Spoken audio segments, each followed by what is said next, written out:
Hey guys, it's Gavin here, and I just wanted to take a few minutes. I want us to talk about something important. I want us to think about a few things as we sit down comfortable tonight. We know that we have, I'll let you guys get in there, let me know if you can hear me. We know that we have innocent political prisoners all over the nation, from every faction and group, from the Bundys to Jeff Winehouse to natives, Mexicans, blacks, you name it.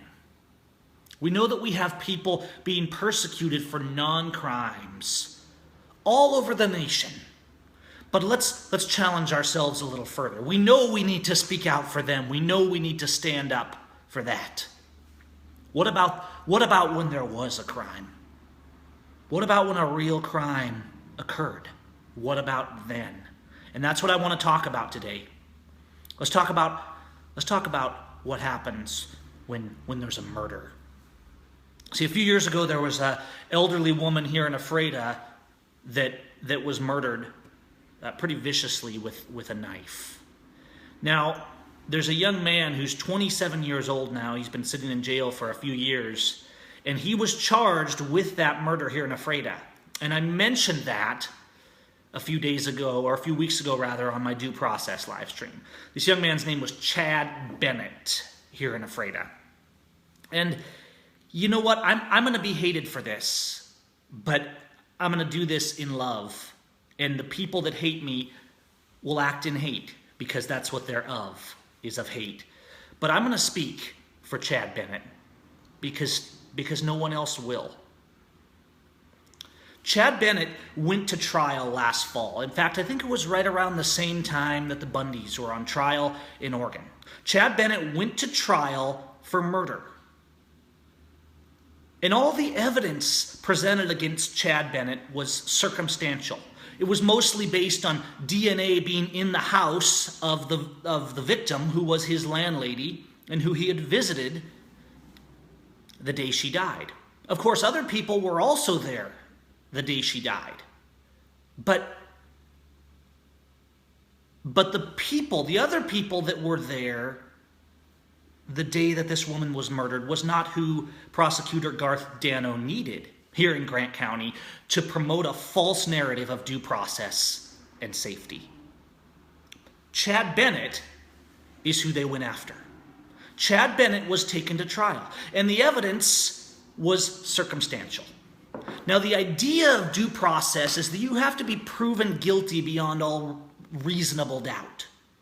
That's the idea. The idea is that you must be given due process and a jury of your peers, not a jury rigged by the judge and the prosecutor. Now, in this very corrupt county, where judges and prosecutors are violating due process in every single case, Chad Bennett went to trial. And the evidence against Chad Bennett was weak to the point where the jury could not reach a verdict. And Chad Bennett's case ended without a verdict, and the jury was hung. Now, we have a constitution that affirms our right to due process. It affirms our right to not be twice put in jeopardy. Nor shall a person be subject for the same offense to be twice put in jeopardy of life or limb. Amendment 5. So what does the prosecutor in Grant County does? Well, he does what most of our fake pretend law enforcement does in America. They say, well, we're going to try it again. Now, despite the fact that it's a blatant violation, and I have no doubt that our fake law enforcement, our fake courts, and our fake judges who don't give a fig for the Constitution or due process will say, oh no, it wasn't double jeopardy because there was no verdict. Well, you ask yourself for a moment, friends. If you're sitting in jail for a year and a half, torn from your family, your wife, your children maybe, you're sitting in jail, you're having to retain a lawyer, having to retain representation only approved by the court, by the way. That's the only representation you can have. Or maybe you're stuck with a public defender and you go through all the stress and pain and suffering, the unimaginable stress of a trial. And then that trial ends with no verdict, and the state says to you, you have to go through it all again. If that's not double jeopardy, nothing is. See, we have a court that doesn't care. Now, here's the pause, right? It's fearful. No one wants to speak up for people like Chad Bennett because a terrible crime was committed. And there was a victim. And we want justice. And so when people like me speak out, people start railing on me. They say, oh, I knew this woman. And my friend, she was their grandma. And Chad Bennett killed her.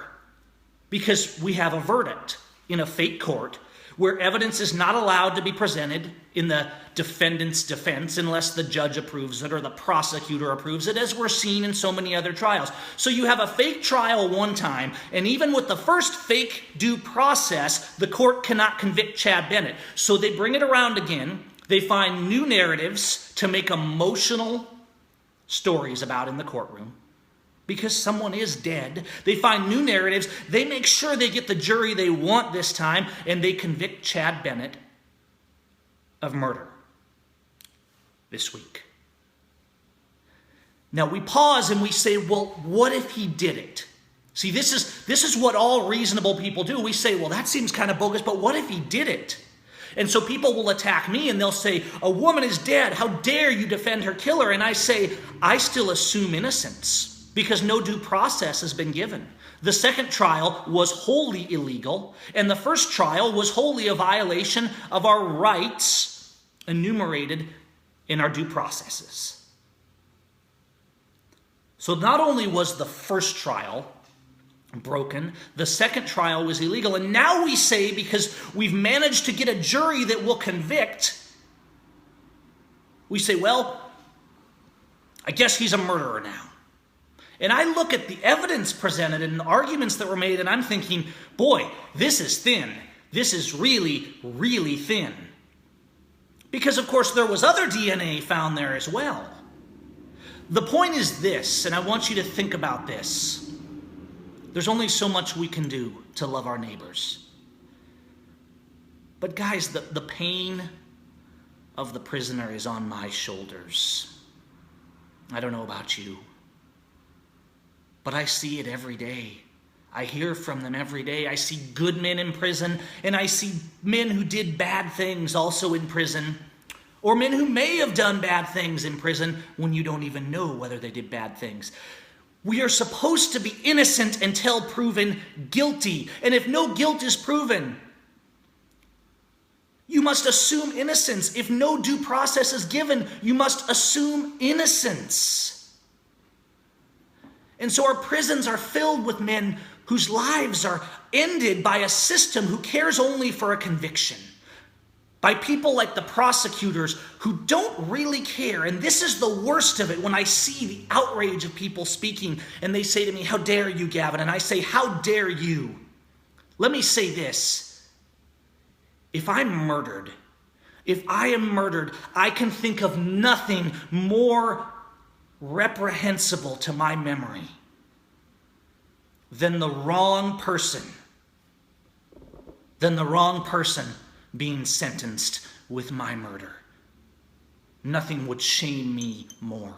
I would rather the murderer go free and face the ultimate justice of God that we all will, because there will be justice.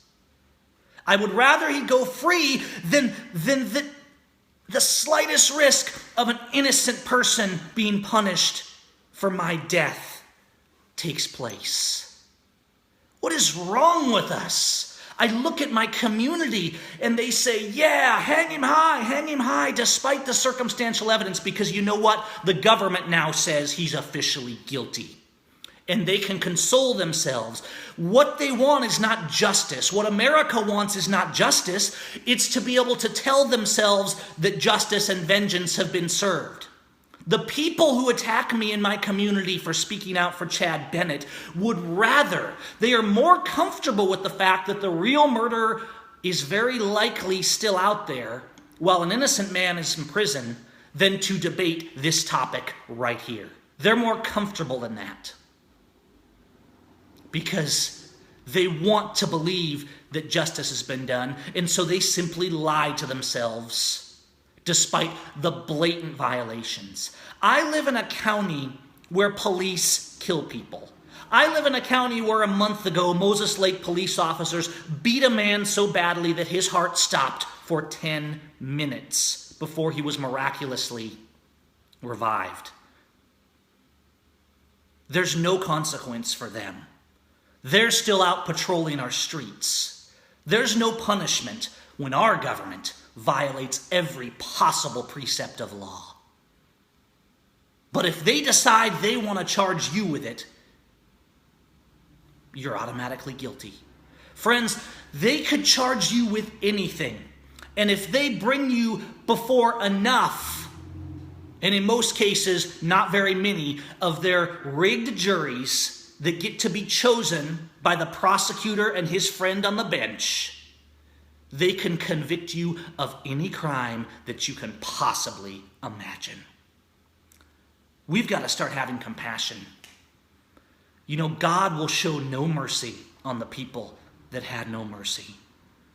And I appeal to God because I have compassion and mercy. And God helping me, God help us to have our eyes opened and stop being filled with hate and vengeance. If your idea of justice is that someone else suffer, you don't love God, you don't love liberty, you don't love freedom. If your idea of justice is that someone, even if they might be the wrong person, suffer more than the victims in many cases, or suffer for a crime in which there is no victim so that you can have a false pretense of security, then shame on you. If you can ignore the violations of due process and an illegal trial so that you can have a self-righteous satisfaction that your community is safe, shame on you. You don't love your community. You don't love freedom or justice or honor. You love yourself. You want to lie to yourself so that you can believe that you're better than the man next to you, that would never happen to you, that they will never come for you because you're good and the system is good and you believe in it. And so you're safe, but you're not. Because evil does not discriminate in the end. And God is not a respecter of persons. And he will judge the thoughts and intents of our heart. I don't know for sure. I don't know for sure whether Chad Bennett committed a crime. You know what I do know for sure and why that doesn't matter? I know for sure that the police officers who arrested him are criminals. I know for sure that the judge who presided over his case violates his oath in every case. I know for sure that due process according to our laws was not carried out.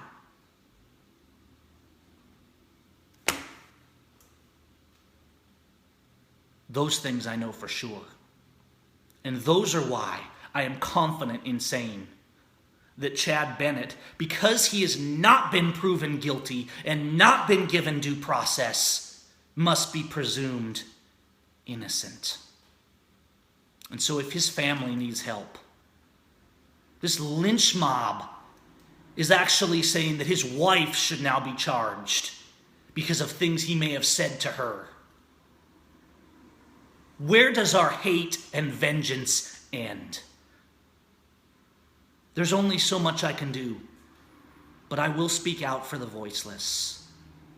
I will have compassion and mercy and speak for justice.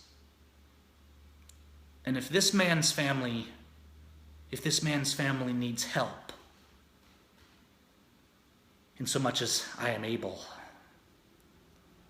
let them reach out to me and to mine. It's time to start loving our neighbor. It's time to stop pretending that fake justice is justice, that fake accusations and fake evidence is justice. The greatest criminals in all of the world are presiding over these trials. So why for a moment do we think that those convicted should be assumed guilty when their every right in that process has been violated? I want you to think about the prisoners when you go to sleep tonight. That's what I do every night and every day and every month and every hour. And maybe if we have compassion and mercy and humble ourselves, maybe God will soften our hearts and give us a path to justice and liberty. You guys have a good night.